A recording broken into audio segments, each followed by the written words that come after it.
Tinuyo ang kaminyoon, there's always hope. God is always with us.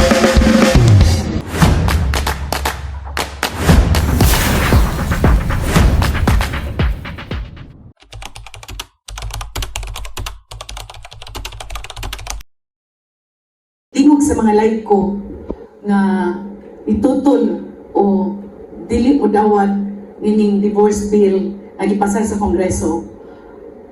Ani kami aron pagbarog sa kamatuoran nga may tungod sa kaminyoon nga gitugod sa Ginoo. So ako masahon tuguting ako masahon kining statement of the laity in the Archdiocese of Cebu against the passing of divorce bill.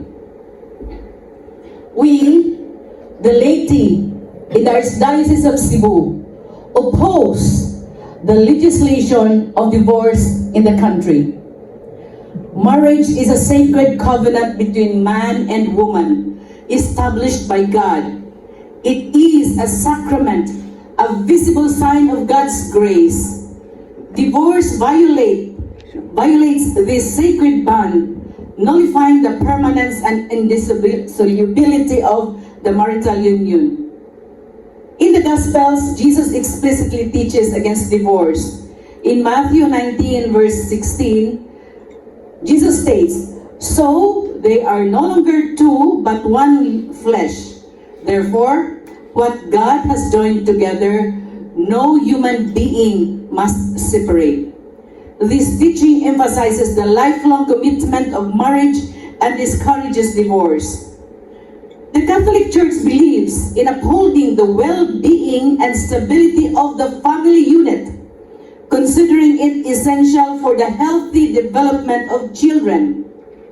Children from divorced families may experience emotional, psychological, and social challenges.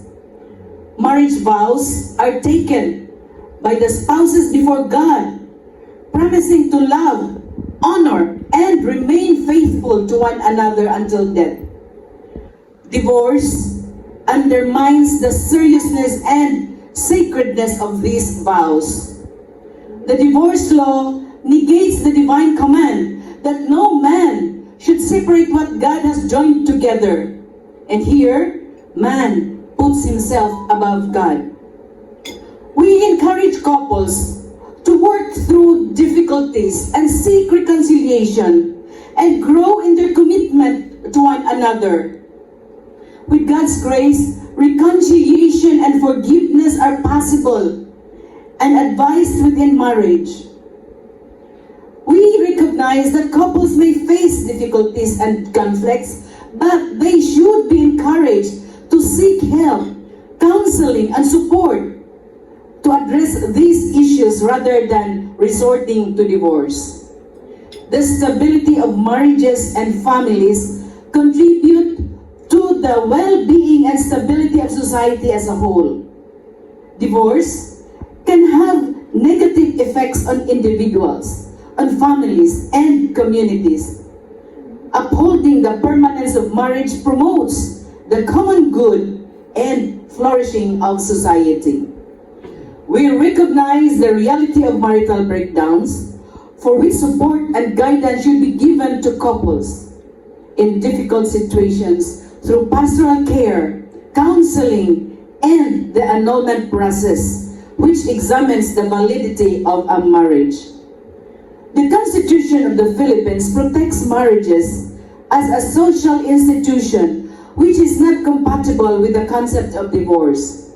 Besides, divorce is unnecessary due to existing legal remedies such as legal separation, annulment, and declaration of nullity of marriage. May God, who established the sacrament of marriage and by the power of the Holy Spirit, protect us from the enemies that destroys family and life. Mother Mary, intercede for us. Thank you and good morning. Ang pamilya tinuod gatubang og daghan kaayong mga hagit karong panahona, pero kami sa Commission on Family and Life nag-umol ni og usa ka praying warriors, no? Gitawag ni namo og Holy Family Adorers nga diin kitang tanan, ako ug kamo pasaligan gyud mo namo nga dunay nag-ampo sa matag pamilya tibuok kalibutan. Muna siya gitawag na mo og Holy Family Adorers, no?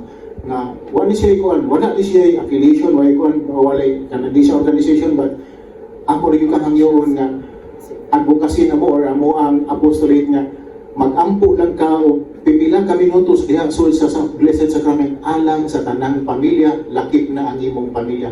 So kita karon nakasigurado ta nga dunay nagampo sa matag pamilya nato tungod kay na ang Commission Family and Life Holy Family Adorers. Daghang salamat. Siguro sa ang mabuhat lagi sa CFL maura ang makanunayon nga pagbuhat sa maayo o maura na dyan na siya makitbatok sa unsay dili maayo.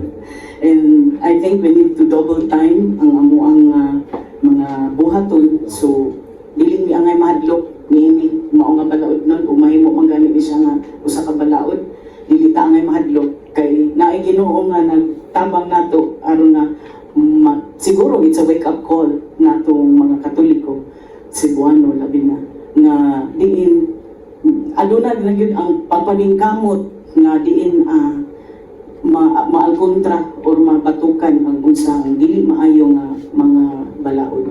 Daghang salamat.